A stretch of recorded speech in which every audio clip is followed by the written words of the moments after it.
क'क्राझार हिनजावसा फरायसालिमाया खुंगा 35थि गायसननाय सान फालिदों।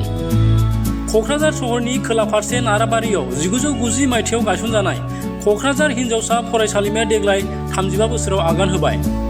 बेजोंनो लोब्बा लाखिनानै क'क्राझार हिनजावसा फरायसालिमाया दिनै खुंगा 35थि गायसननाय सान फालिदों। हाबाफारि बायदियै क'क्राझार हिनजावसा फरायसालिमानि फिरफिलाखौ गोरायुं डक्टर आदाराम बसुमतारिया बिरहोयो आरो क'क्राझार हिनजावसा फरायसालिमानि मुङै हा दान होनाय रुंसारि रश्मि देवी महन्तनि मुसुखायाव हांख्रायनाय बादियै क'क्राझार हिनजावसा फरायसालिमानि गायसनगिरि सोद्रोमा बेनुधर गयारी, समरेन्द्र ब्रह्म, दिलीप कुमार चक्रवर्ती बिथांमोना बाहागो लानानै बिबार बावो।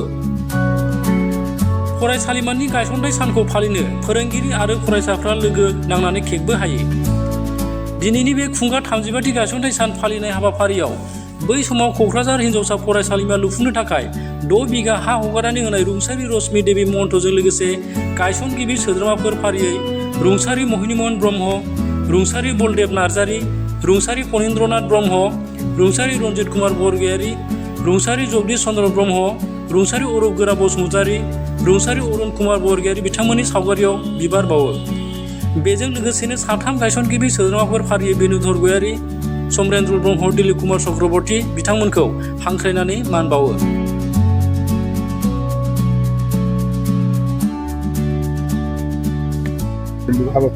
दिनै 14 आगस्ट बे 14 आगस्टआ क'क्राझाराव थानाय गार्ल्स कलेजनि जोनोम सान।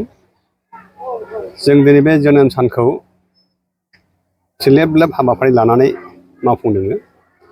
बे हाबाफारियाव जोङो गिबियै कलेजनि फिरफिला उरायहोनाय, बेनि उनाव कलेजनि मुङै जाय गेदेमाया हा दान होदोंमोन रश्मि महन्त, बिथांनि मुसुखा दङ, बिथांनि मुसुखायाव बिबार गानहोनाय आरो बिबार बावनाय, माला गानहोनाय आरो बिबार बावनाय।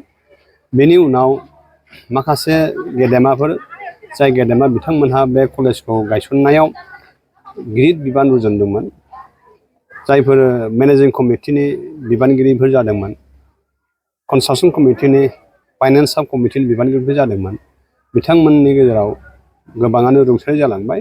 बे रुंसारि जालांनाय बिथांमोननि मुसुखा लानानैबो जोङो बिथांमोनखौ खुलुमनाय सिबिनायनि मुङै बिबार बावनाय जों हाबाफारि लाखिदों। बेयाव गोथाङै थानाय 3 गेदेमाफोर जोङो लेंहरनो हादों, बिथांमोना नुजाफैदों।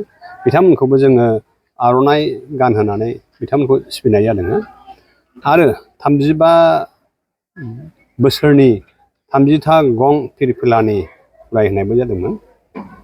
बेनि उनावहाय जोङो आरो 35 बोसोर बैसोनि मुङै केक मोनसे हानाय जादों। बे केक हानानै जोङो बे देग्लायनि 35थि बोसोरसालिया गार्ल्स कलेजनि जोनोम सानखौ जोङो खुंनाय जादों। बेयाव जोंनि गोदोनि गायसनगिरि 3 फैदों, जोंनि गासै फोरोंगिरि लोगोफोर बिथांमोन दं, जोंनि अफिसनि माखासे मावथिफोर दङ आरो गभर्निं बडिनि सोद्रोमाफोरजों लोगोसे गासै गोबां फरायसुलिफ्रा बेयाव बाहागो लादोंमोन। बेखौ जोङो अपेन स्टेजावनो एबा बायजोआव थानाय दंफांनि सायख्लुमावनो जों बे हाबाफारिखौ लानाय जादों। जोंनि दिनैनि बे बोसोरनि गार्ल्स कलेजनि जोनोम सान खुंनायनि हाबाफारिया बेखिनियानो। समाज दानायनि बिथिङाव माबायदि हाबा मावबोनो हादों होननानै सानो गार्ल्स कलेज हिसाबै? गार्ल्स कलेजआ गुबुन कलेजफोरनि रुजुनायाव एथबां हायाखैब्लाबो किन्तु गोबां कलेजफोरनि रुजुनायावहाय गोबां हादों। समाजारि बिथिंजों बे कलेजआ समाज जौगानायनि फारसे, समाजाव आब्रुथि लाबोनायनि फारसे, समाज सांग्रांथि लाबोनायनि फारसे आरो समाजाव सोलोंथायारि बिथिंनि सायाव सांग्रांथि लाबोनाय बेफोरावहाय गोबां बिहोमा होबोदों। बेयाव जायफोर फरायफैदों बिसोरो आर्ट्सनि ग्रेजुवेट जानानै थांबाय।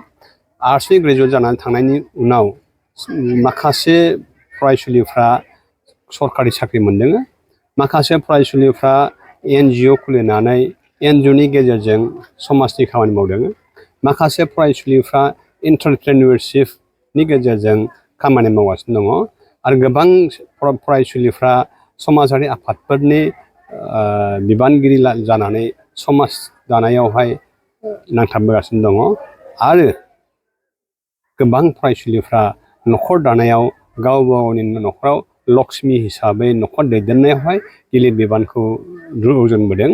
बिनि गेजेरजोंनो समाजाव मोनसे गोजोर थासारि एबा आब्रुथि थासारि दानायावहाय जोंनि फरायसालिमानिफ्राय बारग'लांनाय फरायसुलिफ्रा बिहोमा होदों होननानै आंहा फोरमान दं।